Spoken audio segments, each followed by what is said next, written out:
that's what makes or breaks someone from being able to be like a self-sufficient entrepreneur or not. Of course, we talked about the splits and stuff like that. Like, what are some of the other streams of revenue you can see for artists today? I feel like there's a lot of different ways to get it outside of the actual music. Talk about them recording sessions for Baggage Claim. And that's a good question. No one's ever asked me, and I wanted to tell this story. So Baggage Claim, we were driving down to LA to work at Hitco Studios, which is LA Reid's studio. And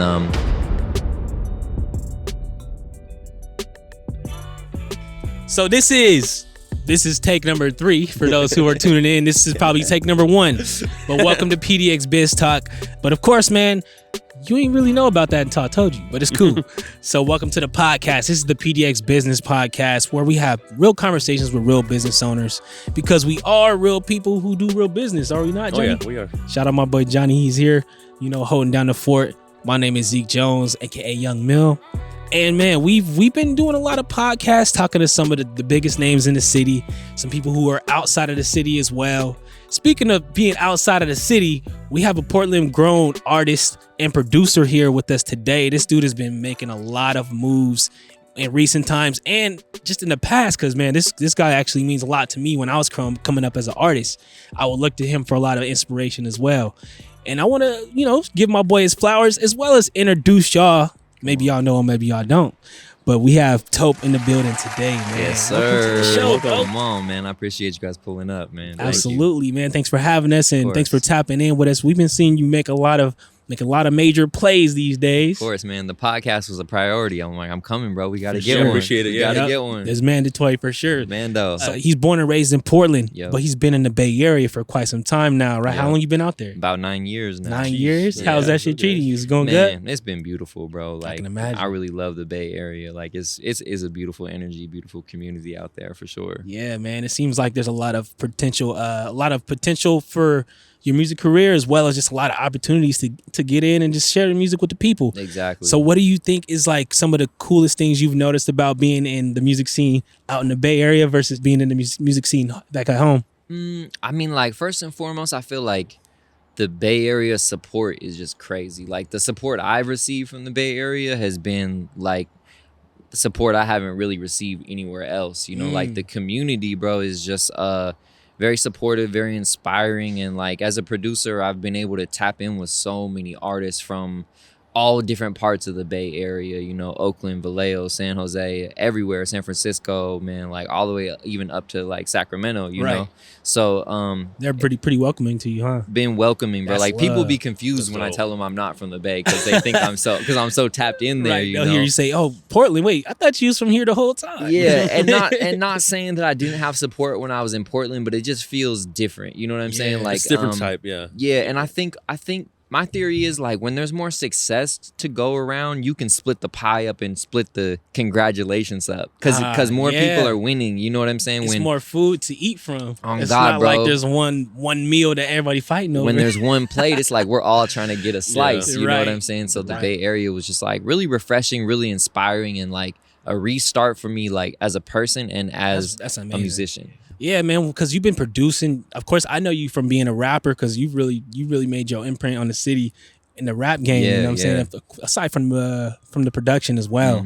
But like, speaking of the production, like, you've got some pretty crazy placements and people you've worked with. You've worked with E40, Nefta Pharaoh, and of course LaRussell too, right? Yep, for sure. So that's very important stuff right there, bro. Yeah, we got some crazy ones coming up in the tuck too. I got some stuff with Zoe Osama and Pilo and Guap Dad, and like a whole bunch of stuff coming up too. Yeah, man. we'll definitely get into that more in the LaRussell stuff as well. For sure. But we want to take it back to the beginning a little bit, from where you kind of cut your teeth in the city, bro. For sure. Like, did you start out as a solo artist, or did you have like a group that you were working with? I started out, I guess it would be, well, actually, if you really want to take it back, bro, I was this rapper. There was this rapper named Manic D, and this is how old it was, bro. He had put a bulletin up on MySpace talking about he needed a hype man. Yeah. And I was 19 at the time, and I was like, bro, I'll do it.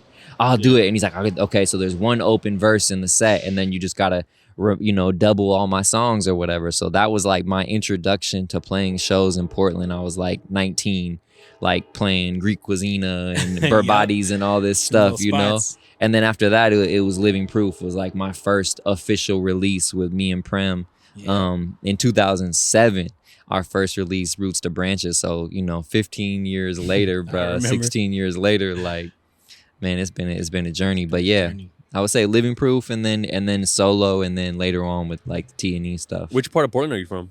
I grew up in Lents Park, and then I moved to like Northeast, like right by Grant, basically gotcha. like 2 blocks away from Grant. So I was always kind of like, I grew up in Southeast, but even when I was growing up there, I went to school in Northeast. So I was like very connected in both neighborhoods type of thing. That makes sense. Yeah. Like, when my first interaction with you was probably at like a Cool Nuts concert or something, like you and T&E. Yeah. And I was just floored, bro, because I had never seen any local artists with this type of like energy. Yep. And it just felt like it was like professionals. You know what I'm saying? Like, it's just like, it didn't seem like you guys were local at all. It just felt like the energy was right. The bars was right. The production was right. Yeah. At that time, can you reflect on like, were there any like super conscious branding choices, or was it just like y'all just being you and it just was magic? I think we were kind of looking at groups. I think Pac Div and like Slum Village were 2 groups that we really like modeled ourselves after. You got records with Slum, don't you?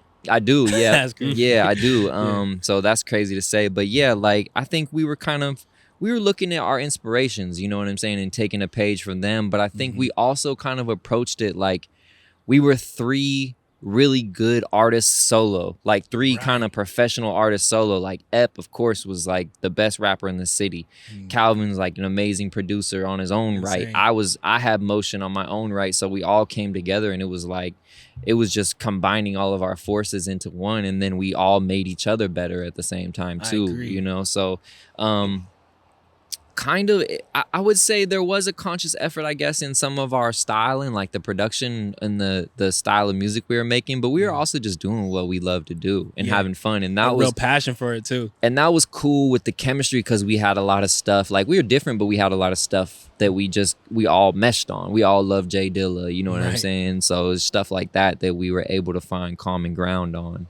And but yeah, we didn't know what we were doing, to be honest with you. Yeah, hell no. I could not tell, bro. Hell no. The world couldn't tell. We were figuring it out as we went. We didn't, looking back, we were just figuring it out. That's how you learn, though. You exactly. Gotta try and error. Trial and error. And that was very early in your path, I would say, still. Yeah. Because you've gone on to do a lot more from that. Yeah, I was always curious, like, what happened with that situation? That's a good question, bro. There's a whole bunch of I think there was a whole bunch of internal rumbling or whatever, you know what I'm saying? But I feel like the easiest way to describe it, I think, and the most mature way to describe it is a lack of communication.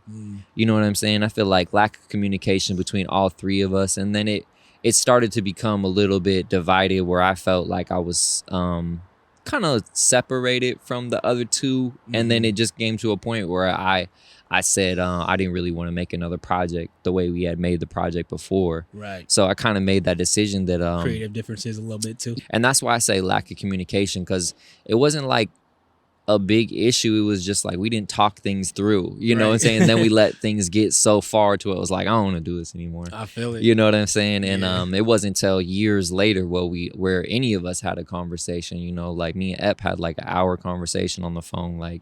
You know what I'm saying? After we hadn't talked for 7 years or something like that. So it was just communication errors, and being young, bro, and having popularity and trying to figure it out. We were all trying to figure it out, and people getting different type of love, and me getting love from other places and all that stuff. It just kind of made things complicated between our relationship. And then I imagine, and I'm just gonna say it again, we just didn't talk it out. Yeah. And from a creative perspective, it seemed like you guys are really good at collaborating and creating some shit that would just work for the most part. But nowadays, fast forward a little bit, you've done a lot more production and stuff.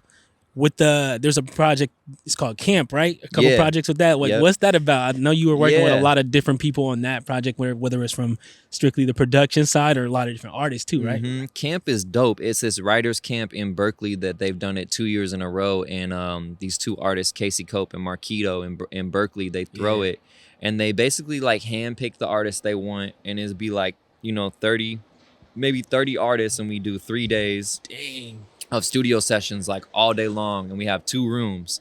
So it'll be, a song being made in this room, a song being made in that room, and the point is to come with like nothing pre-written, nothing pre-made, and just make everything on the Cook. spot. Yeah, and just it's collaborative and just see what we come up with, and those they've been super fun. Both years I went in and kind of like on the last day on Sunday came in and just made some blaps, bro. And it's just hella fun. Like That sounds fun as fuck. To yeah, me, bro. it was hella fun because it's like a game kind of, I practice like making beats in my room for hell, by Of myself. course. And then now I'm in a whole studio with people making shit and just It's like the game, and then at home you've been practicing. Like it's like a sport in a way. You just go out Exactly. there and now you compete. It's not a competition necessarily, but you get to show what you've been working on. yeah, it's more collaborative than anything because it's like, okay, what do you got? Okay, throw it in the mix. Throw it in. Like Yeah. let's bring this element in or whatever. So it's really fun. I always come away with like 4 or 5 artists that I hadn't met before that are complete gems that are like, man,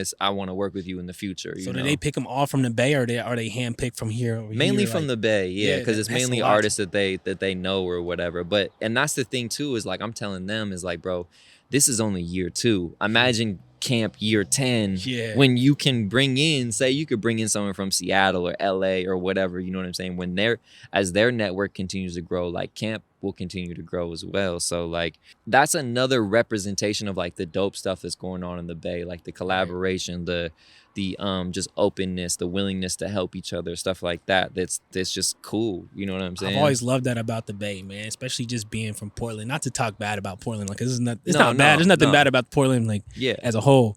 But like when it comes to the collaboration of it, man, I always felt like there's way more like willingness, Hell yeah. especially when people are like talented on this side, got a movement on this side, talented, like, and it's Yeah. like it just makes sense to come together.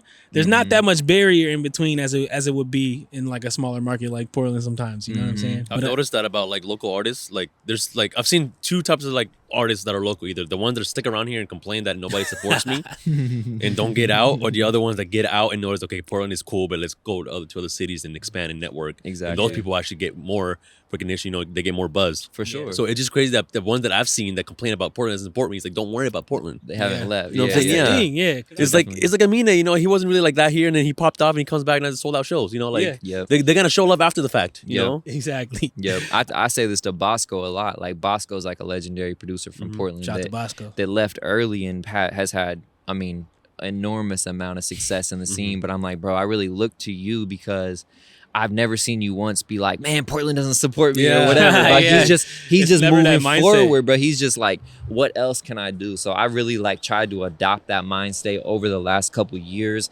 and be like, yeah, it's a big world. You Yeah, know what I'm it saying? really Like- is. I like, think that's where you really find it, is like once you open that lens, it's changed the lens a little bit, and you start to see what's going on around it.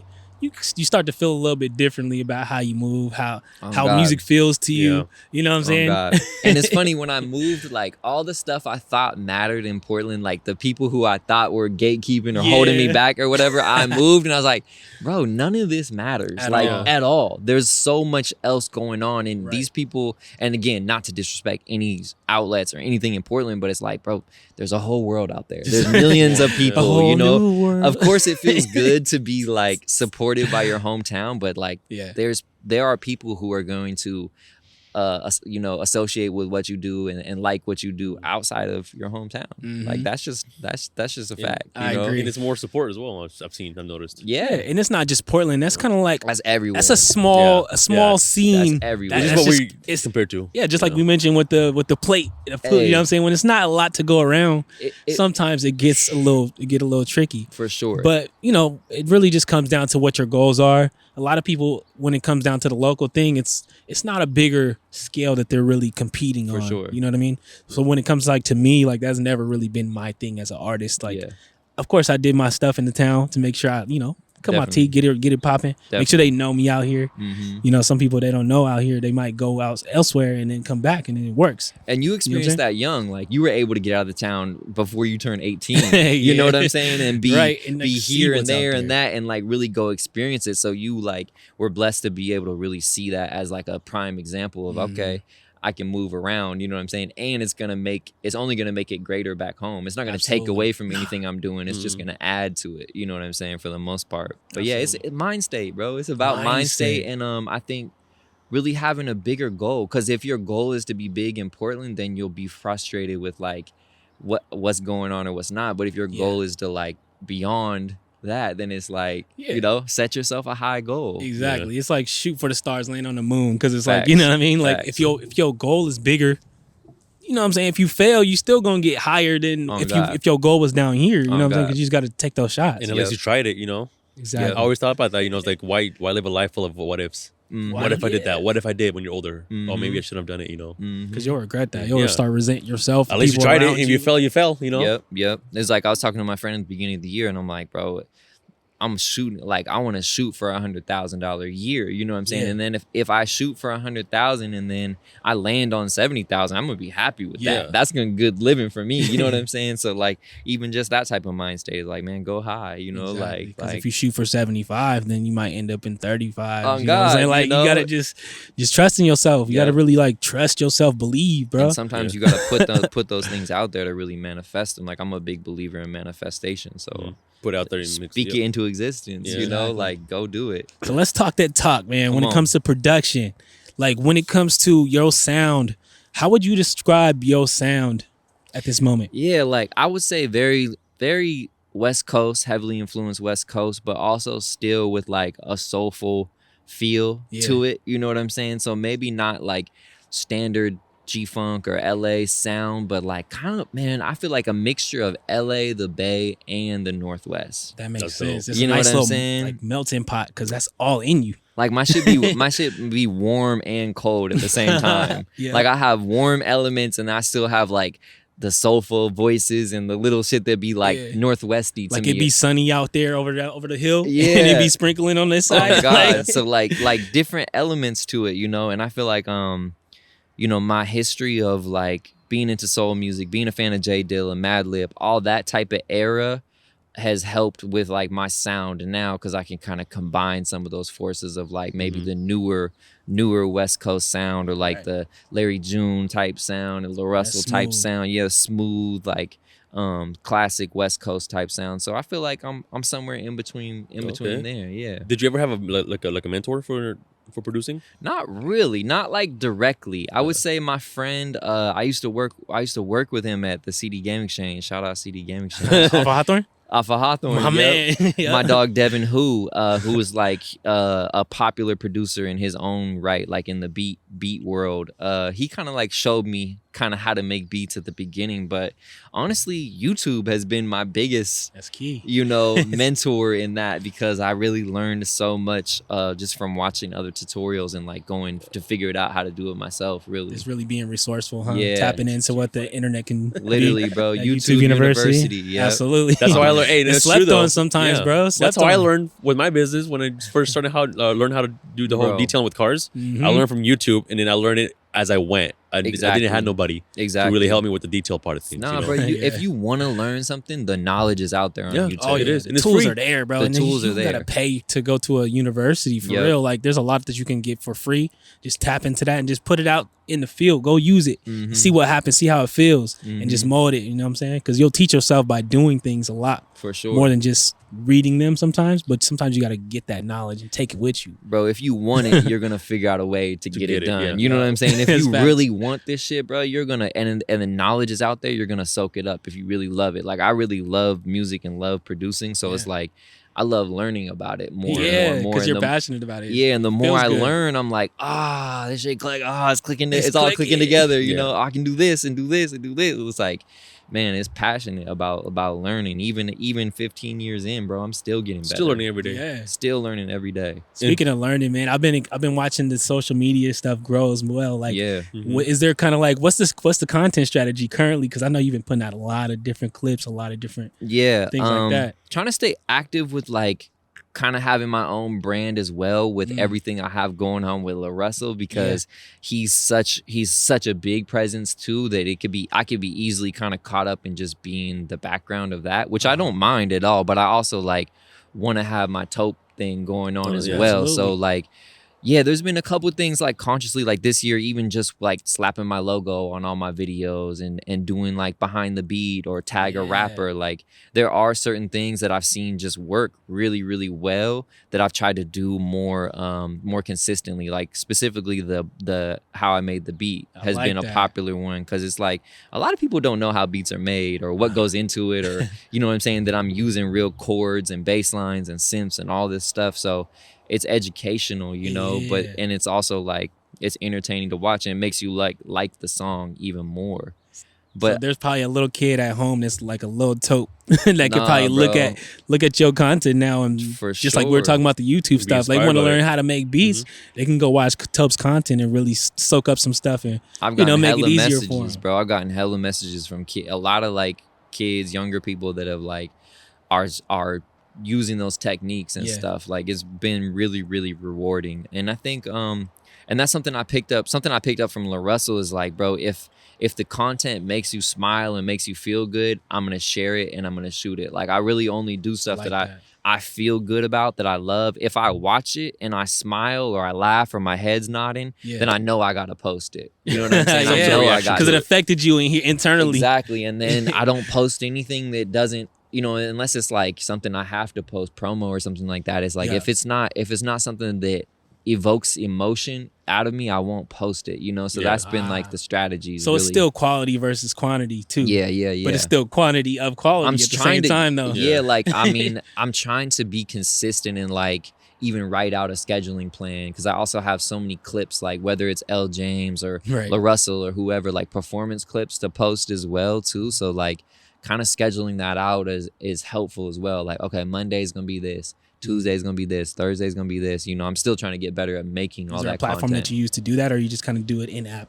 I do it in app for me. For LaRussell, we use Hootsuite. I just started like helping with Tieta scheduling some of the content. Right. So we use Hootsuite like on a weekly scheduling basis like that, and then Asana is like another app that we assign tasks to or whatever. So Hootsuite's been dope for sure. That's cool. That's actually a really good thing to know, because I know me as an artist, as a creative, like when it comes to being busy, bro, if I don't have like some kind of structure, dog, I'm gonna like explode. Oh God. So when I gotta get things in order and really have like a set schedule. And I like to have a lot of structure around stuff. Even with the podcast, Johnny know. Like I'm like, bro, like we gotta plan some shit. Like you know what I'm talking about? Like so like and Johnny's very like impulsive with certain stuff. Like, and that's great. I think that's a great mixture, because sometimes I'll be planning so hard, he'd be like, bro, we gotta just get it going. Yeah. And then we gotta get it going. You know what I'm saying? Because you can get stuck planning too much.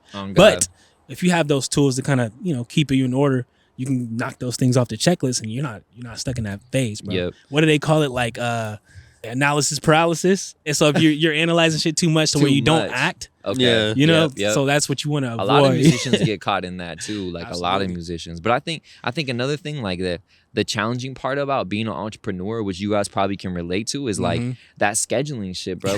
like because you'll be like, man, I just want to work for myself.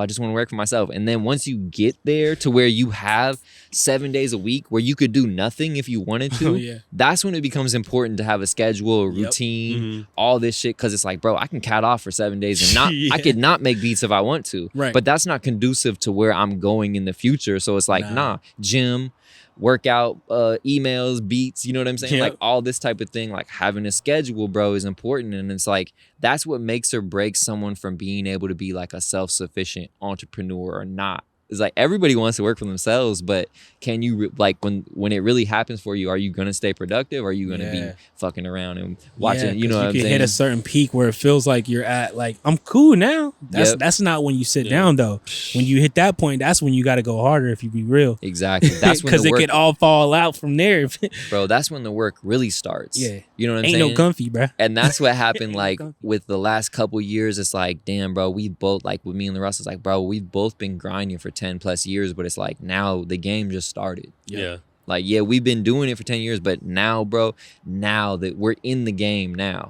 So now it's time to really work. Going through all the tryouts. Shit. Niggas has made the team now. We're on the team, bro. Like, we're going to the championship. The ball's it's time. Coming, bro. Or the ball's coming, and if you don't make it, the ball might never come back. That's true. And as a producer, sometimes those opportunities are so quick. Like, hey, you got beats? Nah, bro, I didn't cook. All right, so, well, boom. placement loss. You know what I'm saying? Exactly. Placement. You got beats? Yep. Let me play some placement. You know what I'm saying? Yeah. Like it happens that quick for a producer. Like stay ready so you don't have to get ready, bro. It's Yeah. one of That's my big biggest facts. advice for entrepreneurs, producers, whatever. Yeah, speaking of placements, like that's probably one of the biggest things that producers nowadays covet. They really want to make those placements so they can, you know, be looked at as like a real producer Yeah. and work with those artists that they've always want to work with. Mm-hmm. So like for an independent producer, what do you think is like some of the best advice and the best way to move around to kind of nail those placements in today's social media marketing?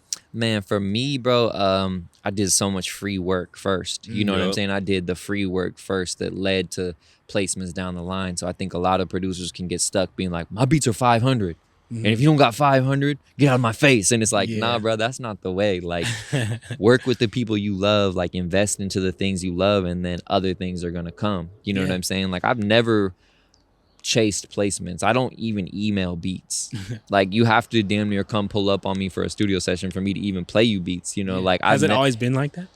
no, not always, but like as of recently, it's like I don't even email beats. Like we got a damn near link, and unless it's like a very special occasion, you know what I'm saying? But Right. I think like one of those things, like raising your value as a producer, and those things are gonna come to me. So I raised my value as a producer by doing behind the beats, by doing beat content, by putting my face in this thing, by having Tope Got the Dope, all this type of stuff. Like it raised my value too. So where it's like, this is more like a collaboration than a placement or something too. That You makes know what I'm sense. saying? Because like I built my brand as a producer, or in the process of building my brand as a producer strong, you know. But I think, and then I know a lot of artists that can get lost in that chasing placement thing where they're Yeah. like sending out beats. Oh, I got a beat on hold. I got a beat on hold. And That then sucks. that shit never comes. Exactly, bro. That because shit, it could be a banger and then it never come back. Because That like, shit's all right, tough. I'm gonna use this, and then it never comes back for them to listen to, or they never get it like produced, or Yep. not. It's never out. You know what I'm saying? Mhm. So what are you saying, like with the production, like you created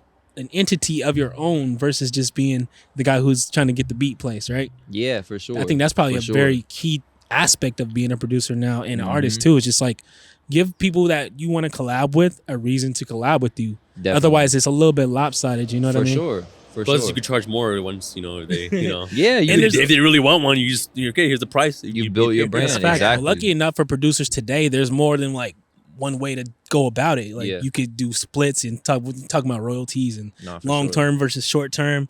Like, how does that work for producers nowadays? Is there an easier way to do it, or is it always better to do the split, or is it sometimes better to just do upfront flat fees? That's a great question, cause I do both. I do both for some artists. Like I'll do an upfront flat fee, sometimes with no split Yeah. in the back end. But that's like that's just being bad at business. You know what I'm saying? Like, but then sometimes I'll do an upfront and a split. Sometimes I'll do just a split. You know what I'm saying? It just really depends. And I think also being able to adjust to those too, where it's like Right. I can adjust per artist what I'm working with. You know what I'm saying? And because if I would have came to, some of these bigger artists, if I'm like, all right, bro, I need $1,000 for the beat and 50% of publishing, Right. they're gonna be like, bro, the exit's right Like there, I you got know? a million little guys over here. Exactly. Especially if it's like your first time working with someone or whatever. But when Mhm.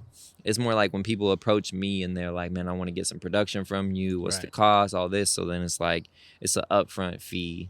And splits should always be like a part of it. That's just on me of like not always chasing down all the publishing of songs Yeah.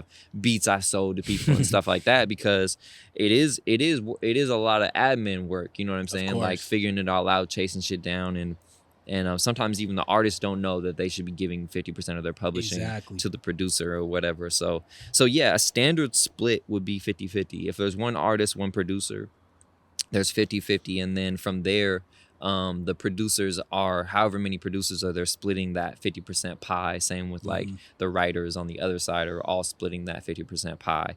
With certain artists, I will take 25% or only ask for 25% because I know how much they have going on the other side, or that Right. they've put a lot of money into the project or That whatever. too. So I'm not greedy, bro, at all. Like I'm definitely not. And I'm just flexible. But I feel like that's also helped to like why I'm in the position I'm in today, because I've been flexible and like work case by case with people. You know, it's really really like It's kind of like customer service in a way. I'm gonna keep it real, bro. You know what I mean? Sometimes when I know there's not gonna be back end, I'm not tripping off of it. Sometimes you just gotta go in for it. I know the back end is gonna be like enough to buy a Chipotle burrito, so I'm not tripping. You're not there.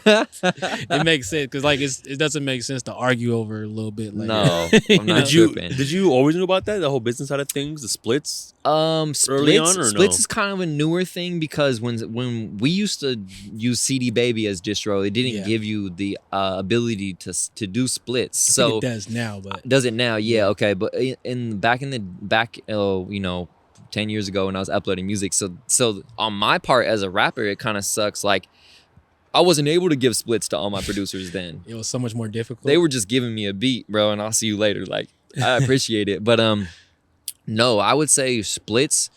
Probably the first time I got like distro kid splits was working with LaRussell, like that type of thing. Yeah. As far as like digital royalties and stuff like that. When you mentioned the whole CD Baby thing, so let's say I'm a rapper, I use your beat and we upload it to CD Baby. Is there a part where like a split thing on CD Baby that you could put your information? Yes. So they send you the money instead of me have to deal with it? Yes. That's So right. yeah, Oh, now it's a okay. split. So like say you and I did a song and I give you a 50% split. So then and we make $1,000. Distro Kids automatically sending me 500 and you 500. So I don't have to do it myself and no, you get there's scammed, let's say. Yeah, know, there- yeah, because you could rely on. 'Cause, yeah. Before that's how it used to be. you right? had to do it yourself. Rely on the artist to like give you the money. go in there, do all the math, That shit wasn't and then happening. make bro. sure it's coming back to Yeah. you. Like that's shit. That shit wasn't happening. Rappers So yeah. ain't finna be doing all that. That's dope. Even So like with- labels, you're gonna have to be jumping through hoops and shit, bro. So with Distro Kid, like, bro, I pay my rent every month off of my splits, like off of just people streaming on Apple, Spotify, YouTube, all that type From of the stuff. projects you've been involved in. From the project I've been involved with, Gotcha. and most of Clutch. those are like 25 to 40% splits. So they're not even 50% splits. You know what I'm But saying? it adds up though. We have enough, Yeah. and it's really like the way you look at it, like it's property. You know what It I'm really saying? is. You're collecting like the more songs out there, the more property you can collect on every month. You know what I'm saying? Even rent. if rent, bro, Yeah. even if it is $10, you know what I'm saying? And that's when it's like the shit does add up when you go chase down all your publishing and splits from all them little beats you Right. sold on BeatStars and YouTube and all that stuff. You know, like, but Not to mention y'all got like 8 albums, and you and LaRussell, right, like we got a bunch. You there's a know, whole lot of. luckily with him, like the business is so A1 from the jump. I never had to worry about it. But it was when I work with outside sources that I'm like, Yeah. okay, how's this gonna go? Am I, you know, which course. also is like, it just be like, I'm just gonna produce for bruh. Like, why would I even produce for other people? Can't be you mad know? at that, Like, right? This shit is so easy, man. I For love real. it. I love Plus, it. y'all got a great chemistry too. Like, Yeah. all the Yeah. stuff, like every record you send him, he probably be like, "Yo, this shit is Man, going bro. crazy." One. Yeah, he really like. There's not a lot of beats that I play for him that he's like, nah, next one. It happens every once in a while, but for the most part, if I'm like, if I love it, like I know LaRussell's gonna love it, and that's Yeah. kind of like one of my rule of thumbs of creating now. Again with the content, bro. Mm-hmm. Like if I love the beat and I start rapping into it in my apartment, then I'm like, oh, for It's sure, like- hella people were gonna want to rap They to gonna want this. to, You know yeah. what I'm saying? Like that's For damn sure. near just a rule of thumb of like, man, if I like it, you know, I'm gonna share it, and that's like my music. Yeah. These days. And it's Right. crazy how much money Russ is making right now, being independent, doing his own Exactly. music in the streams he Exactly, get every bro. month. Yep. That is wild. Independent Yep. artists, bro. That's the wave. Yep. Once He- you can get But over it's that so hump, hard. Bro, he's you can get over that hump, straight bro. to the bag, bro. Straight to the bag. And Russ is definitely like an artist that, man, first off, just shown us so much love, you Mhm. know, but then also like he's been a model of how to do it independently. And Yeah. like, you know, we've been negotiating with record labels, working with record labels, all this stuff. And it's like, we kind of always fall back and be like, this fool Russ be doing it without it. You know what I mean? Like, Yeah, for sure. and he's, bro, that fool is successful, bro. You meet Yeah. Russ, you meet Russ, bro. You just this fool just like an era of success. Like his Yeah. skin different. feel it, Yeah, like, it's just he just the aura. The his vibes. air's different, bro. Russ crazy. be having his way. And I don't bro. think he's a manager anymore. Him and his manager had a fallout. Did they? Damn, I didn't even know about He posted that. he posted a thing on Twitter Uh-oh. talking about him. Damn. Yeah, I'll pull it up later from sure you guys. But yeah, For I saw sure. that. I was like, what? Him and I forgot his name. He was Damn. always with them on stage every time he performed. I probably met him. I know for Like sure. they I died. met. Shout out to Boogus and Russ, bro. Two Yeah. people who have Cool been ass hella dudes. cool, bro. Like really, really showed love. Mm-hmm. Yeah, Rush is actually a really cool dude. Like we haven't spoke a whole lot. We've met each other. Tight. It was at this like a pop up show, Yeah. and me and Johnny was popping up because like, yo, It was early. Like a lot of people weren't really on the wave out here yet. Yeah. I mean, he was about to sell out a show, but it was still pretty early. Like the industry hadn't quite caught on yet. Yeah, either. yeah. But he was just a down to earth dude. We told him like, bro, like we was trying to come to the show. He was like, yo, you guys are coming around. I'm like, bro, I would. This shit is sold out. He was like, bro, don't even sweat it, bro. I got you. That's tight. Come pull up, put us on the list. We was in Milan. Milan. Oh, Milan. Okay. Milan, him. I thought they were mad close. No, him. I'll pull up the other thing. I saw him tweet about it because somebody Damn. commented about him and he said, "Oh, yeah, it's the whole thing." Hey, we'll talk about it off the record. Yeah. That's crazy. Yeah. Yeah, it's a blessing when you meet someone who's like a superstar and they're still a regular And they're person. still, and Yeah. they still show you love and Bro, they that's support. Yeah. one of the best feeling. Like, man, that bro, you leave like, man, bro's hella cool. Hella Yeah. cool. And then as opposed to like you meet someone you've been listening to years and be like, bro, I ain't really that rocking sucked. Like, cause I've done both, you know, like Of course. I've met some of my heroes and I'm like, man, that was a letdown. That's what they Yeah, said. Never for meet your real. heroes. I think one of the realest people that I met that was like just like they are on the internet, like they are in their music is probably Nipsey Hussle, bro. Mm. And I did a couple shows with Nip, and That's he was dope. just a solid ass That's dude. fire. Everything you would expect from him, those conversations that you would see him doing in an That's interview, really like him. this is kind of stuff you chopping it up with. Yeah. Even if it's like small talk, just feel like you gaining something like up here. You know what I'm saying? That's The small legendary, things. bro. Man, I don't know if you know if you're really listening to this podcast, how legendary this guy is here, For right real. here, man. Appreciate it, bro. Real Nah, Portland likewise. goat. We out here, bro. I'm honored to be having my boy back. Come like, on, bro. You I- already know. I looked up to you guys a ton when I was growing up. Like I was Come in on. high school, it was like sophomore, junior, like looking like these are the guys. Like you know what I'm Appreciate saying? you, bro. I will always give Tope and all the guys their flowers, bro, Yeah, for man, sure. we appreciate you. Of course, we talked about the splits and stuff like that. Like, Yeah. what are some of the other streams of revenue you can see for artists today?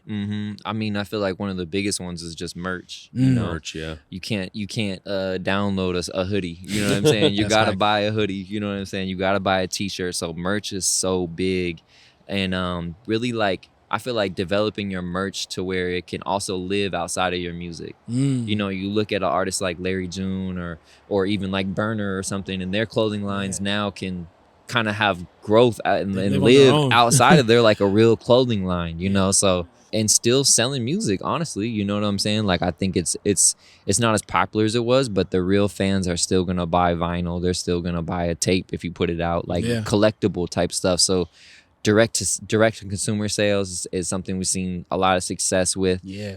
With merch, and then also like as a producer, bro, I feel like there are really a lot of streams of revenue that are available now. You know, you can sell a drum kit, you can sell sample packs, you could sell lessons, you can sell just beats online, you can collect from YouTube, putting beats on YouTube. Yeah. BeatStars is an incredible community that I made like a lot of money on, not with very little effort. You know, BeatStars has been crazy.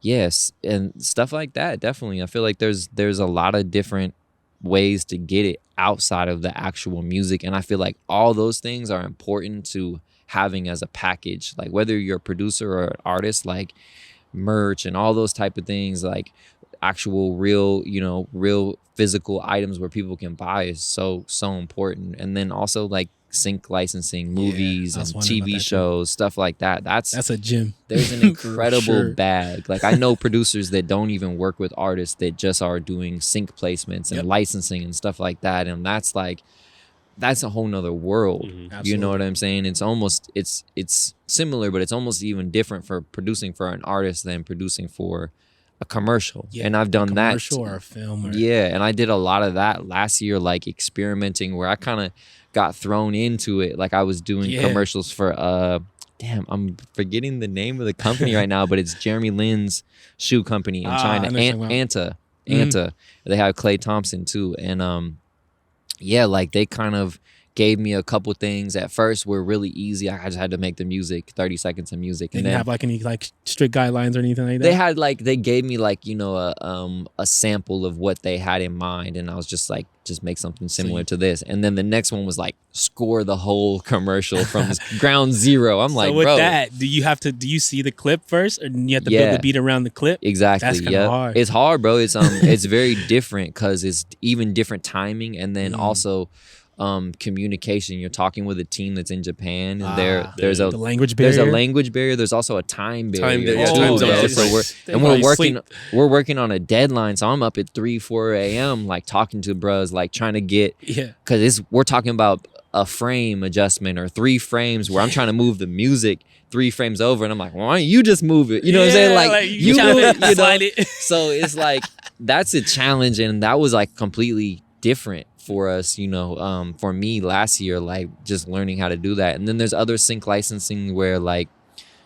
stuff kind of like fell in our lap, like Thursday Night Football. We have a song on Rap Shit coming up with Issa Rae, the new Issa Rae season of Rap Shit, and all sorts of little stuff like that have just been like, we'll damn near just get an email about it. That's and it's quite like, the opportunity too. Yeah, can we use this song or whatever too? So it's different ways. And then there's like licensing companies, you know, Marmoset and a whole bunch of other companies that do that regularly, you know. I would say I've been really lucky to get some cool placements and syncs just like off rip, bro. Like I was on Bad Girls Club like way back in the day.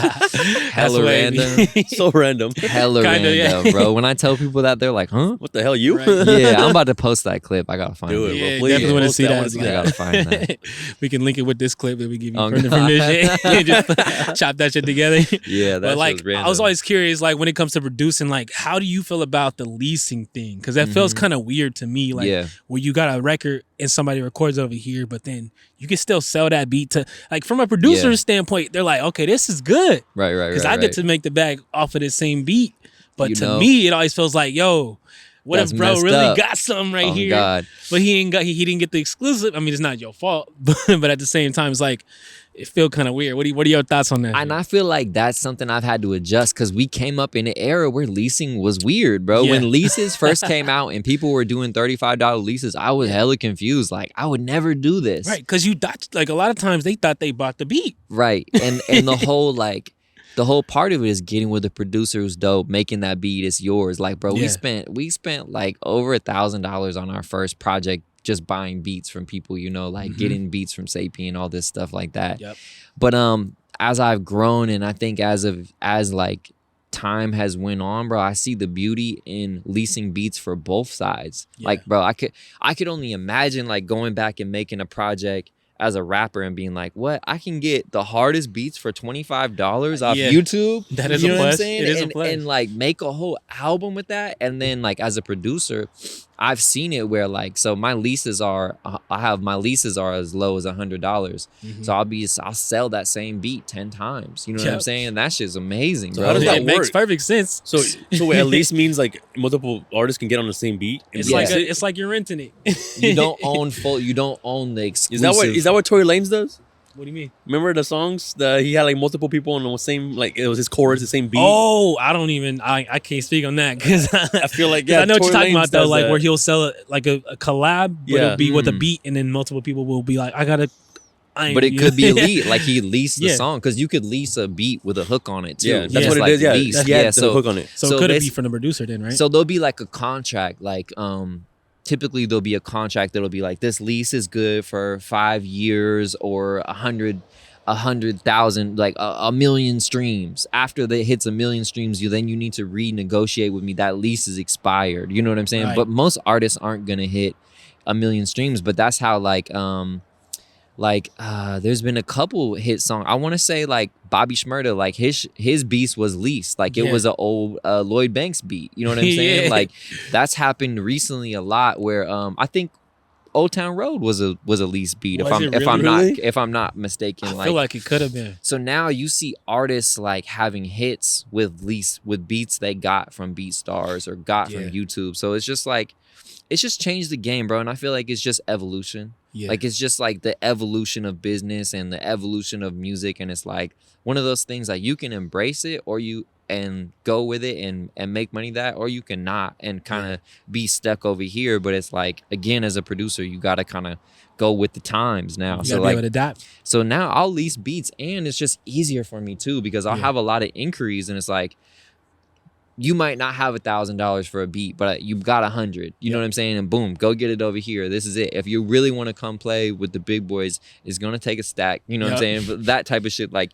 so it's almost like for the levels of of artists too. Like, are you an amateur? Are you taking it serious? Are you professional? What level are you making music at? So I see the beauty in it. I used to hate it. Yeah, I feel it.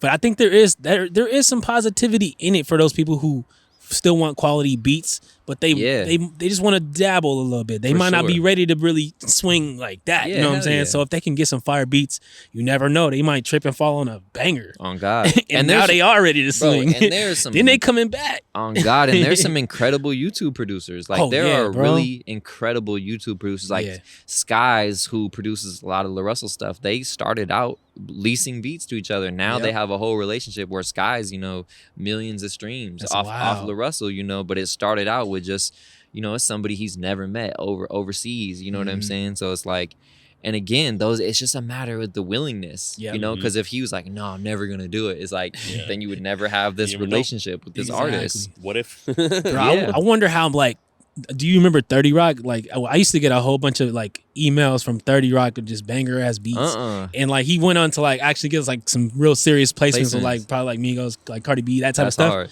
And like I just always wonder, like, he's probably made a guap load off of them leases, bro. Oh God. You know what I'm saying? Like his marketing tactics with the email strategy, this was probably from like 2014 or something, bro. Like I still get emails from him, bro. I've seen him, and he's like a multi-platinum producer, still just like, you know, soliciting. And you hear that story a lot. You're like, bro, send me a beat every day. Like this dude was sending out beats every day and finally click, and then finally people are like, nah, he's dope. And sometimes that's what it takes, is like that one person to co-sign you and be like, hey, bro, this is hard, and then you're in the game. The door's open from there. You're in the game. The door's open from there. Because all you need is a couple credits sometimes, man. On God. Maybe sometimes you need just one. Sometimes you don't even need a credit to get that placement. I felt hella funny. Like I was like debating whether or not I put my credits in my bio, you know what I'm saying, like the people I produce for, but I have to, because it's like people will look at it and be like instant credibility, and they're like, think about it. We work with so and so, okay, he must be tight, you know what I'm saying? Absolutely. Like, yeah, that shit's big, bro, for sure. Bro, I feel like for the longest I've been like humble to a fault sometimes when it comes to that type of stuff. Like obviously, like it's different for a producer because those are credits, but like when you've done shows with an artist or something like that, for a while it feels good to brag that off, but then for a while it's like, yo, I'm still me, so it's not like all my success ain't really because of them. No. And then when you we both have opened up for probably 20, 30 people that are big, so it's like I've opened up for it's like, what am I doing? It's like it loses its value. It's like, bro, this fool done opened up for everybody. Exactly, man. But it also comes down to just being proud of what you've done. Sometimes you just gotta like, and it also helps people understand who you are, you know what I'm saying? Yeah. Because you could still like somebody who doesn't know me or you, they could be like, oh, he's a rapper, he's a producer. But if they get this small piece of information, they get a little bit more details about how you move and what level you're at. For sure. And then they might fuck with you.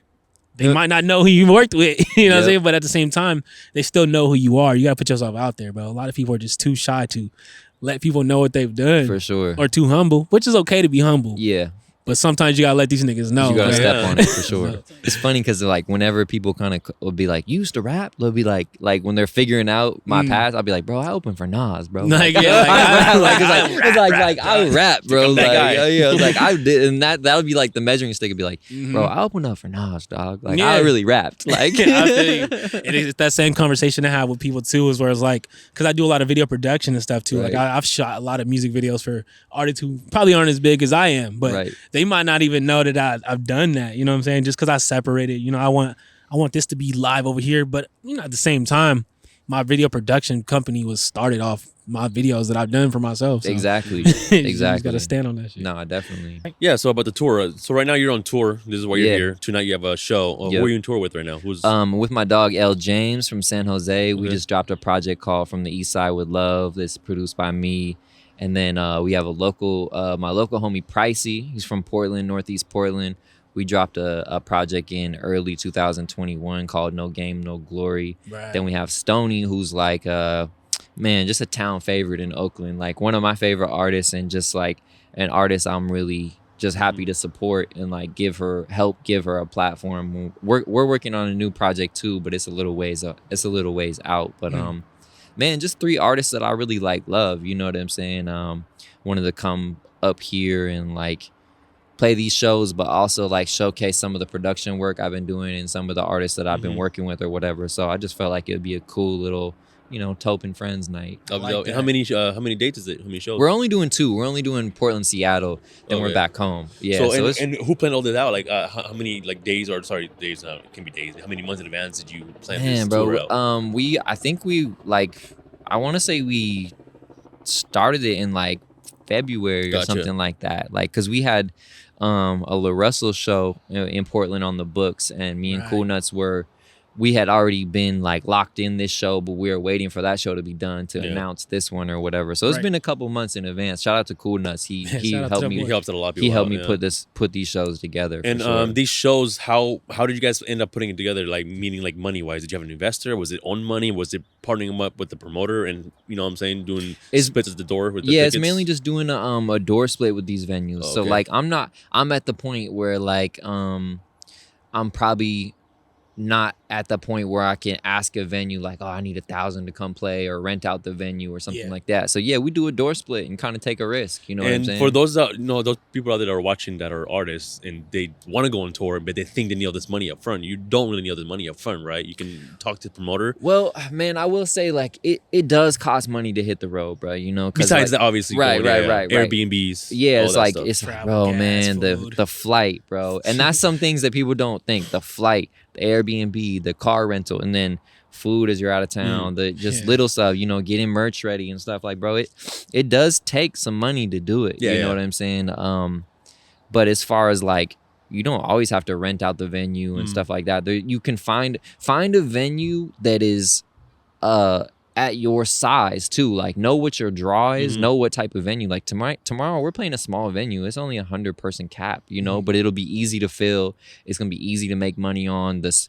The portions are gonna be better. You know what I'm saying? As far as like the percentages of what we have to pay the venue and us and stuff like that. And then you say we booked a room as 500 people. It's like we're finna lose. We're finna take a dive. It's like, of course you're gonna lose, but it's also a little bit less intimate too, because it just feels like you got to fill this room and fill this big room. You know what I'm saying? So and sometimes it's not that easy. It's kind of knowing what you can bring to the table and like finding a right partner for it too. Like having a venue that also sees the vision too, because some people would just be like, I don't know this fool. You know what I'm saying? Luckily, like I could give this night to somebody else. Exactly. That's how they like see it. Both of the venues are like familiar with me, have heard my name. So they're like, they all know. right, let's even if it's a risk, they're like, let's take a chance on it. You know what I'm saying? You never know. This could be dope. Yeah. So when it comes to doing or spending money on Airbnbs, hotels, flight, all that, is it coming out of your guys' all personal money, or do you guys go and get a sponsor for like whatever company to fund your at least that portion of the tour? For the most part, it like comes out of our pocket. It depends. Like sometimes when LaRussell will be flown out by companies and labels and stuff like that, but like on this level, we're all pitching in, thugging it out ourselves, like and you guys all get together beforehand. Okay, this is how much everything's gonna be. Yeah, pretty much. Everybody's like, no, it's not you paying for most of the things, and no, it's split, bro. It's split, bro. Like for sure, like it's split. Definitely. And then while you're here, how do you guys make money while you're at shows? Merch, like you mentioned earlier. Yeah, merch, and then like whatever we make off the door split. So it's a risk, bro. And that's one of those things of doing a door split is like you never know what's going on. Yeah, same with the merch. You gotta pay the money up front to buy it. And it's also like a beauty of what LaRussell has with his ticketing, because he's selling tickets in advance, bro. He's selling tickets, you pay your own price, but he knows what he's making damn near before the show starts. Yeah. He knows I made this amount or whatever, and people are choosing to pay what they own. So that is such an interesting innovation, because for years, bro, you go on tour, you're like, I don't know what I'm making until we close out at the end of the show. you know what I'm saying? 300, 400, whatever, you're sweating. But then with like to pay your own price and you're letting fans choose their price, you're seeing, you have direct, it's direct to consumer. So you're seeing exactly what everyone's paying for, how much they're paying. Exactly. What value they think that you are to them as well. Exactly. Because he did that with the merch too, right? And some like the vinyls and stuff like that. Yep. Like somebody spent like $1,000 a lot on like one vinyl. Oh, it's crazy. I saw that. Yeah. But I was like, that's dope because people support you, Exactly. So all his show tickets are like that. So whatever. Like I can go for like LaRussell events that aren't pergola. Yeah. Right. Most of them are pick your own price. So like in Portland, we had tickets as low as like 100 up to, as tickets as low as $1 up to like a couple hundred. you know. You So it's like pay your own price. you get your own. Yeah, That's so cool. You choose your own price. Yeah, That's dope, man. At this, so for these events, are you kind of incorporating that same style? Or nah, it's $20 kinda at the door. Man. $20. Gotta Nah, start somewhere. Yeah, I we feel it. we did the other way. It would have been really interesting to see what it would have been like if it was pay your own price. Because Yeah. I already know we would have had some supporters that would have I paid more than guarantee. than $20. You know what I'm saying? So yeah, we Shoot, went. I would have shoot. We went with a more standard way, you know, of just $20. But it's something definitely to experiment with the future. So right now, do you know how many people are going tonight? Nope. Until you show up and then. Exactly. So you have no clue on No how many clue. ticket sales. I thought and you that's at part least. of that's part of the anxiety of being a rapper. Honestly, I thought you artists knew beforehand. Oh, Well, no, we not have a lot of pre-sales. times. Like we have pre-sale tickets. Like I know we have a certain amount of pre-sale tickets, Yeah. but like the overall, like the what's gonna be at the end of the night, bro, I have no clue. And that's part of the anxiety for me as being a rapper, bro. I hate that shit, bro. I'd be like, Yeah. because I'd be like, bro, That's coming too, though. am I about to come back to Portland and play for like 3 people, or is this shit gonna be cracking? You know, like Yeah. that's part of the thing that's like the nerve-wracking part as being an artist, where I haven't had to deal with that as much lately. But this trip, I'm like, damn, is anybody gonna come? Yeah. You know what I'm And saying? did Like, you guys choose these 2 locations because you guys are from here, or did you guys check you guys' numbers and analytics and see you guys, okay, this is yeah, people fuck with us more here? It was more just because I was from here, to be honest. Because Portland's not even high in my analytic Yeah. list. It's damn near not even top 25. Isn't that crazy? It is. Well, I feel like it's not You're high from on here. mine either, and I Yeah. still be out here. You know? Yeah, know. Seattle is high, but Portland's like, yeah, Portland I think isn't even on my top 25. But like, hey, people know you in the town, bro. Somebody, Yeah, for somebody sure. gonna slide. And to. some of those analytics are for me, they're screwed because skewed Yeah. because it's a lot of LaRussell fans. You know what I'm saying? So it's That like too. he has a lot. Those don't necessarily always translate to a Tope fan. You know what I'm saying? So That's true. They it's just a happen to little see bit who different. you are. Yeah, they just see who you are. Yeah, it's a little bit different. Yeah. So, So speaking of LaRussell, like, kind of walk us through like how did that relationship form? Because you guys been working together very closely for hell yeah. like the last is it year, 2 years, 2 years or something. Yeah. That's what's up, bro. Yeah, I really just like I saw some of his content like maybe like around 2020 already, like in Vallejo, and I was like, man, this kid's hella dope. Like I just Yeah. instantly knew like he had something going on and it was different. And he was putting out some really cool looking content, like stuff he had just shot in the backyard or like the colors type studio stuff or whatever. And I had reached out to him back then, like, oh, I'm trying to work with you or whatever. I never heard back from bruh. And then again, I just kept working. You know, I had produced this project called Black Sheep for an R&B artist in the Bay. And LaRussell had heard that and then ended up tapping in. And again, I just followed up. I'm like, bro, I'm trying to work. Like I'm a fan. He's like, Of course. pull up to the crib, you know. And then That's the same crib where the pergola is. same crib with the pergolas. It's my first time to Vallejo, my first time out there and everything. And then he's like, play me the beats that you love. So I had like a little stash That of bag that you've been saving. yeah, bro. I had a little stash of beats that were like, hey, if I ever rap again, these would be The ones. These would be the ones. So I just played him some of those, you know. And we started Marlin 7 that day. We did 3 songs in like 2.5 hours. And I was like, after the first song, I was like, all right, this kid, he's different. Because like he wrote it in front of me in like 20 minutes and then went and like did like 2 takes and was like, song's over. Done And, crazy. and that was North Vallejo Tales, the I first like how song. his recording style and his performance style is sort of free form in a For way. sure. Do you know what I'm saying? Like Yeah. it's not always super okay. This is the structure. Verse 1 hook, dude. Bro. Like sometimes there's no hook. Sometimes it's just gas. We have a You know what I'm song. saying? We have a song on this new album. Damn, I'm forgetting the name of it right now. But he messes up in the song, and we just kept it. Kept that. He's like and then we just kept it like it was just tight. We're like, Yep. we could edit it out easily, but we just It's kept natural, it. too. It's like kept organic. it the way it was. Yeah, I like the energy of that. yeah, That's definitely. dope. So man, like ever since that day, it's just been nonstop, pretty much. You know, we started Marlin 7 that day, and then bro, like his whole career just took off. Not.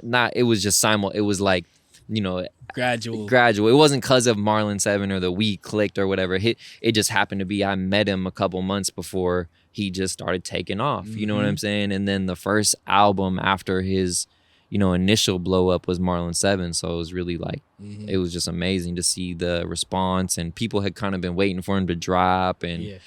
our collaboration of like LaRussell and Tope, you know what I'm saying? And Yep. then, bro, it's just been up since then. Like, we love it. just That's had dope. Yeah. nonstop. So talk about them recording sessions for Baggage Claim. Okay. Were y'all in there together, or is that We something were, that- yeah. So Baggage Claim, that's a good question. No one's ever asked me, and I wanted to tell this story. So Baggage Claim, we were driving down to LA to work at Hitco Studios, which is LA Reid's studio. And I was driving. LaRussell's in the passenger seat, and he's like, "Hey, just play me some beats." Pimpin' Man. So literally, bro, I played him that beat, and he wrote the song in the car. He wrote Baggage Claim in the passenger seat. You know what I'm saying? In the car. And we recorded it like right when we got to Hitco. It was one of the first 3 songs we recorded. Like they had put us in like the B room at first, and then eventually moved us in the A room. And we had recorded that song like in the B room. And bro, we didn't even really think anything of it because we just kept recording. And it was like, I think I saw him. It was 3 days, but I think we left with no lie 24 songs. Dang, Like, that's he a did- hell of a session. It was just like, it was incredible, bro. So we were just in this like literally this space of like record on to the next, don't even think about it. Like, I didn't even think that song was going to be a hit or anything. I didn't even think anything. It wasn't even one of my favorite songs from the session. Right. Or when we put out the album. I think by the time we got to the album, we kind of knew it was going to be special, but like, I didn't even think anything of it. And it's funny because we had came back down to Hitco to play the album for like the label, you know, and there was this one dude in there that was like the accounting manager. Yeah. He's sitting in the corner or Quiet, whatever, like, quiet, chilling. bro. And he's like, that song's a hit.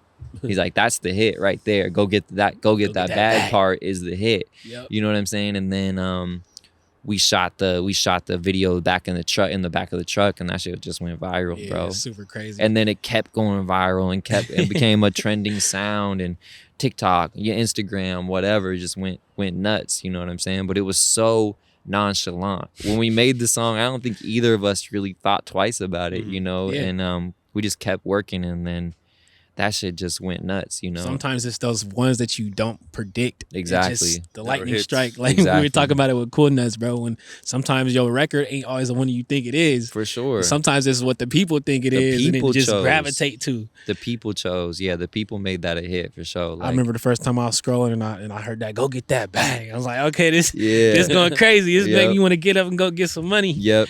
And then shout out to Neff, because, you know, Neff Oh, being yeah. on it was just like, it was just a cool collaborate. Like, it was big for me and for LaRussell. Like, I think it made perfect sense. yeah, it made perfect sense. And then he also just brought credibility to this, you know, oh, Neff and LaRussell. Like, Oh, that's yeah. Vallejo, you know, Vallejo royalty right there. So shout out to Neff, because he also just, you know, delivered. And he shot at the verse back so quick. Like, we gave people like a 3-day window to send their verses Yeah. back, and Neff came through, bro. Like, That's That's wavy. yeah. I think that was a great movement.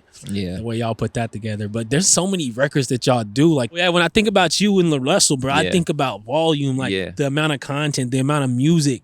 That shit just supercharges me when I see the amount of output coming Yeah, out, make bro. you want to go to the studio and just crank out some crazy records. Like, Mhm. what is the ideology behind creating so much content, creating so much music? I think we're both like hard workers, you know. Like, the only reason why I was able to keep up with LaRussell at this pace is because I stay producing stuff. Like, I don't work as Yeah. hard as him, because he works hella hard, but like I'm right underneath, you know what I'm saying? Of I course. always got beats, I'm always ready, and I think that has like been cool about our chemistry, you know what I'm saying? But also course. in this weird way, like, just like a friendship too. Like, we kick it, you know what I'm saying? Yeah. Like, we damn near kick it more than we make music now, That's you what's know. up. But we just kick it, bro. So I'm not like, hey, bro, I got some beats to play you, like crackhead, you know what I'm saying? I'm just like, what's up, bro? I'm about to come pull up on you. And then if he's in the mood, like, you been cooking, I'll be like, what's up? That's what's up. I'll damn near have some beats like ready, but I'll just wait for him to say say something. yeah. And again, like, I won't email him a beat. So it's in person. I play him the beat.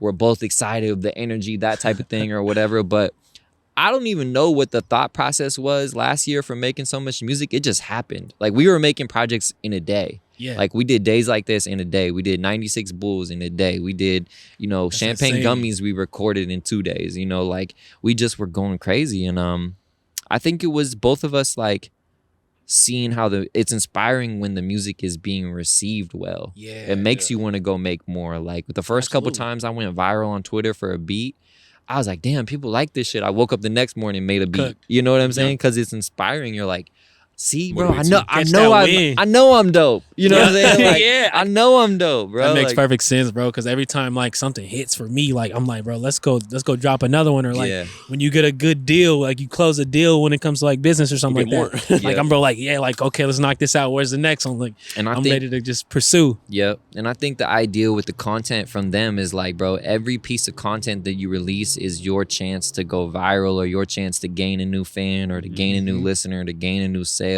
And it's like, bro, if that's all we have to do, if our job, and this is something LaRussell has told me is direct, like if that's all you got to do is make beats for a job, then that's a beautiful problem to have. That's a beautiful issue, bro. Yeah. All we got to do is rap and put out videos. Like, that's tight. You know what I'm saying? That's Like, the dream job. For so real. it's really like, bro, you could change your life by doing this for a year, and we both have. You know, we both have changed.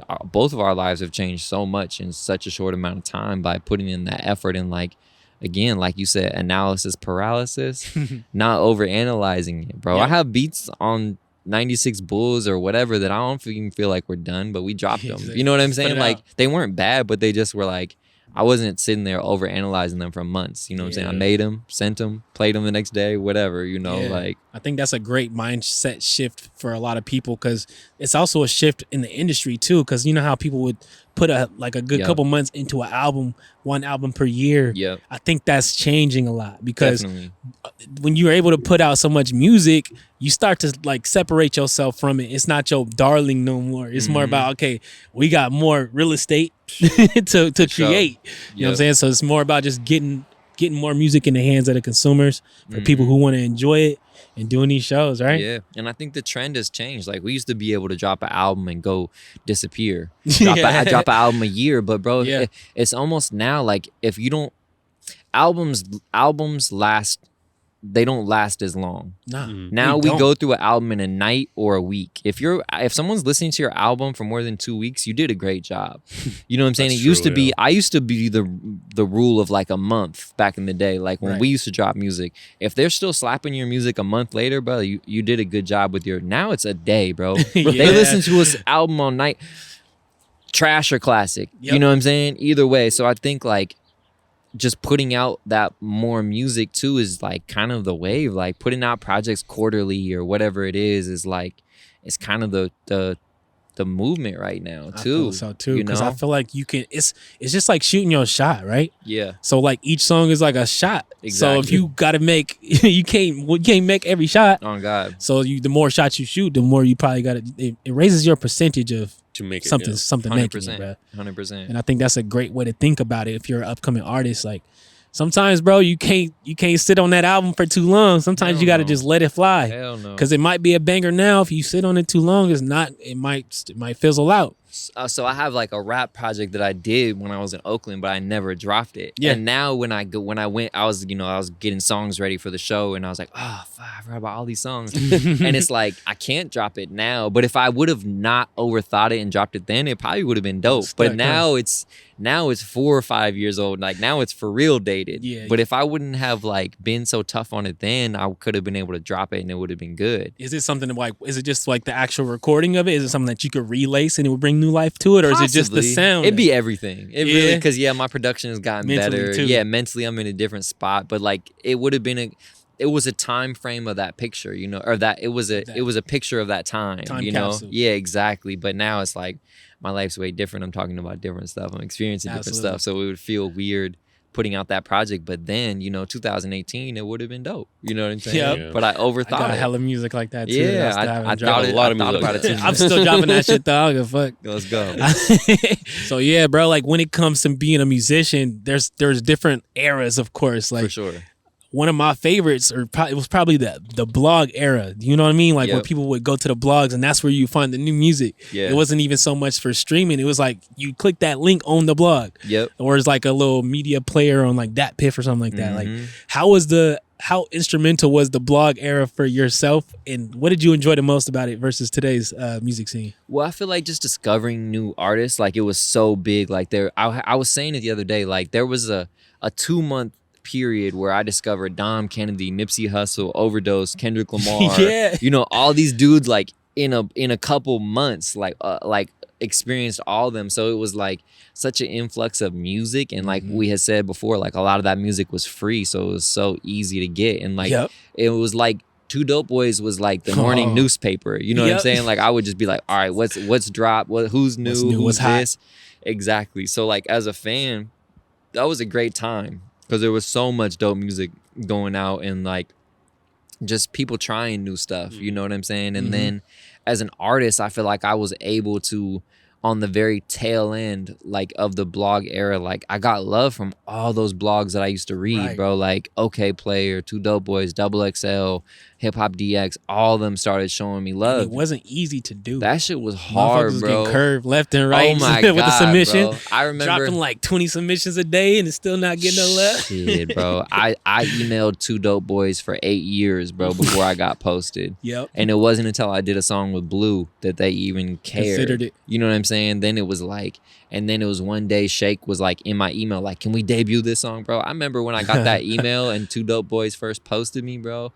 I was like, I won the Super Bowl. Like, I was so happy. That's a win for real. And that was one of my biggest goals, was like being on those blogs. Looking back, it's so funny. I know. But it was like, to me, those blogs were like a record deal back then. You know what I'm saying? Like that cosign, like, and I would be at CD Game Exchange, bro. I'd be at work and I'd be behind the desk, not doing work, but doing blog stuff, like tracking down writers, sending them submissions, like all that stuff. And I remember I was working at CD Game Exchange and I got the email that Double XL had posted me, and I damn near ran out the building. Like I was like, he was like ready to quit. I was like, I gotta take a break, bro. I gotta take a break, bro. Like I was tripping, and it was crazy because once one started to happen, it was like a domino effect. Like once it started with DJ Booth. Once DJ Booth posted me, then it was like Two Dope Boys, DX, OK Player, Double X, and then it was everybody like else follows suit. Everything. Yeah, bro. It's so funny because you try and knock on that door for so long, and then once you get in, they're kind of copycats of each other. Like the floodgates is open. Yeah, they're kind of posting you because the other bro posted you, and they see that, or the Blue cosign or whatever it was. You know what I'm saying? But like, yeah, man, it was such a dope thing because I got to experience it as a fan, and then as an artist, I got to like be on all those outlets too, right before they were like, they lost their value. Like when I was on Two Dope Boys, I really saw that, you know, following, or Double XL, I really saw my shit went up, bro. Yeah, because with blogs at that time period, it was make or break for a lot of artists. Like if they got on there, bro, a lot of them really took off. Like we're talking about artists like, you know, Wiz Khalifa, Mac Miller, and like Nipsey Hussle, Dom Kennedy, like you were saying, like, and there's more artists too, but like, bro, like without the blogs, for sure, they might have had a lot slower growth. You know what I'm saying? I think so far gone, like Drake, you know, it was like that facts. shit, Nah Right and Two Dope Boys, like that shit was huge. Yeah, I think blogs even still had power by the time Party Next Door finally dropped. You know what I'm saying? Because I remember when I first heard that Party Next Door album. Oh yeah, like it was out of there from the blog. Definitely. I missed that a lot. Like it was a fun era, bro. It was key for a moment. It was a fun era. Yeah, it's crazy how much it's just it shifted. And now it's like everyone either has their own platform or it's just streaming. You know, it's like the streaming took over, or people are like, I don't work for Two Dope Boys, I just have the Young Mill show. You know what I'm saying? Exactly. It's like I have my own platform too. You know, like it's so interesting to see how all that evolved. The power of social media. You know? Power of social media. Instagram, all that stuff. Like because people can follow you now. You know, it killed it. Yeah, it killed it, bro. Plus, you've been on both sides of like the fence too when it comes to like being in PR or reaching out to the guys who are writing these articles and debuting records. Like,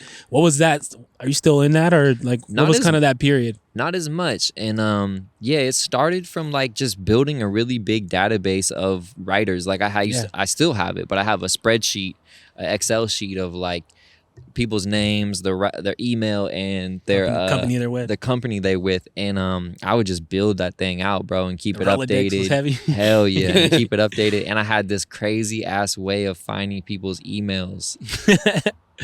I had the craziest. I wonder what that is. We're gonna talk about that. I'm gonna tell you if you want to know. So hey, if you want to go into so I would find a writer on Twitter. I'd find their personal Twitter, right? And I would take their @ and then I'd just search email in Twitter.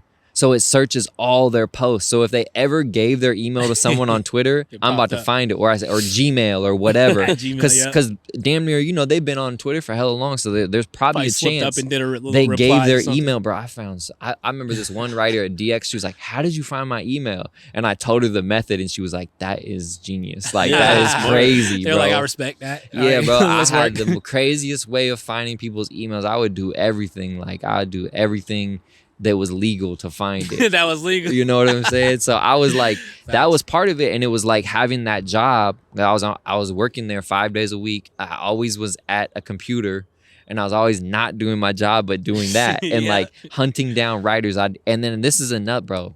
This is another gem for artists. What I did back then is I would take an artist that I liked, or I'd take an artist that I felt was similar to me, like say Dom or G-Eazy or Mac Miller or whatever it was.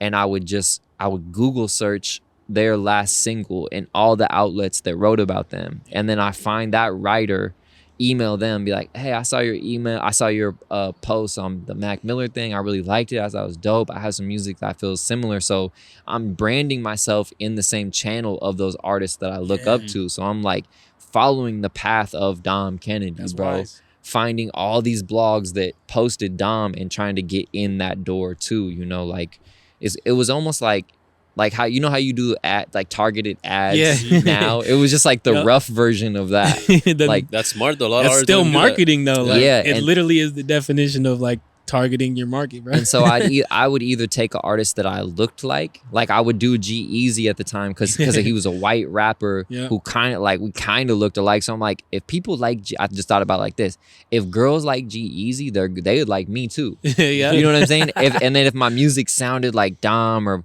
Pac Div, I'm like, okay, if they like Dom's music, there's a chance they might like mine. Exactly. You know what I'm saying? So I followed that whole technique of just like trying to tap in with people who already had established bases or whatever. That's a great idea. Yeah. I did a little bit of that in myself, you know what I'm saying, when it comes to some of the artists that I ended up doing tours with. It made perfect sense for the person who was booking the tour. They're like, oh, this is a perfect fit. Plus you got fans. That's a whole Let's get it. Way too. So plus that was like something that I learned too, was like, I used to do any show that came across my table, you know what I'm saying? Because, you know, you can get fans from anywhere. But as I started to do more performances, I was kind of like more selective, like, okay, is this going to make sense? Am I going to be able to sell tickets? Are my fans similar to their fans? Like, am I going to be pulling teeth? Do they know that the other act? Sometimes it was like, you know, you have to make those little decisions about, is this even a good fit? You know what I mean? No, for sure. Yeah, man, we've been chopping it up. We got a lot of crazy game on this episode. It's a pleasure to have my guy in here, bro. I appreciate y'all for real. Everybody viewing, I was curious if you could kind of go into like, what do you think is like 2 of the most actionable steps for an upcoming producer and an upcoming artist in today's age? What you think is something that would be very valuable for them to become successful? As a producer, and this might sound funny, but I had so much success after I made a beat tag, and that was part of branding myself. So it's like every time I'm not in the room, you're gonna hear "damn Tope," you know what I'm saying, on every beat or whatever. So like, I feel like once I started to do stuff like that, like so the branding, it really helped. Again, build my value. You know what I'm saying, as an artist. And then I really feel like I said before, like doing the free work. You know, I think, as you guys know, business owners or whatever it is, as an artist, they say like the first year you got to do free work just to get your name out there. It's very true. So I feel like, that's gonna be that's a hot one, right? And then like another thing, I think, like, as you guys know, just being business owners, how important it is to do that free work and be flexible. Like I've said before in the episode, you know, like just be willing to do the work and see what comes later. Like a lot of this stuff in music and life and business is just planting the seed. Not every seed's gonna grow to a tree, but you know, if you plant, the more seeds you plant, again, the more shots you shoot, the more you have a chance for it to go in. So I feel like doing the free work that you love, you know what I'm saying? And then also that point of like, don't do free work for someone you hate. But if there's an artist you love, bro, pour into them and be of value, you know, too. And that's like another like 2.B is like, be of value. You know, when I shifted from being a rapper to a producer, I feel like a lot of doors opened up for me because I was adding value with my production to a lot of situations. You're willing to serve, you know what I'm saying? And that's important. So I feel like those are 3 things that are just like a great start to success. I like that, bro. Yeah. Very key. Yeah.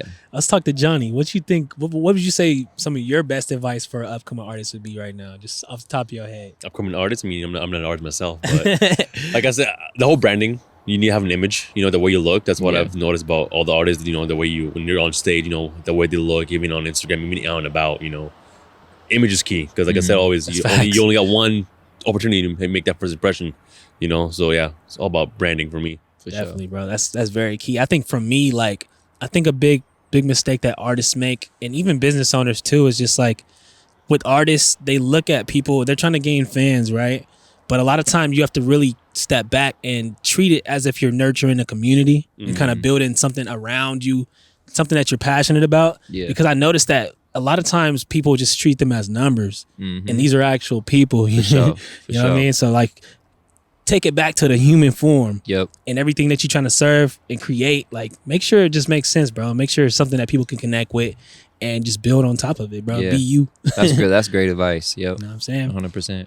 But yeah, bro, here it is. This is PDX Biz Talk. Thank you guys for tuning in. This episode is probably one of my favorite episodes so far, man. Dope. It's been crazy to tap back in with this guy, bro. Knowing him for so many years, seeing him grow. I'm gonna make sure I give my boy his flowers because my man really been killing shit. I really appreciate it. And you know, if you did enjoy that, Johnny, tell them what to do.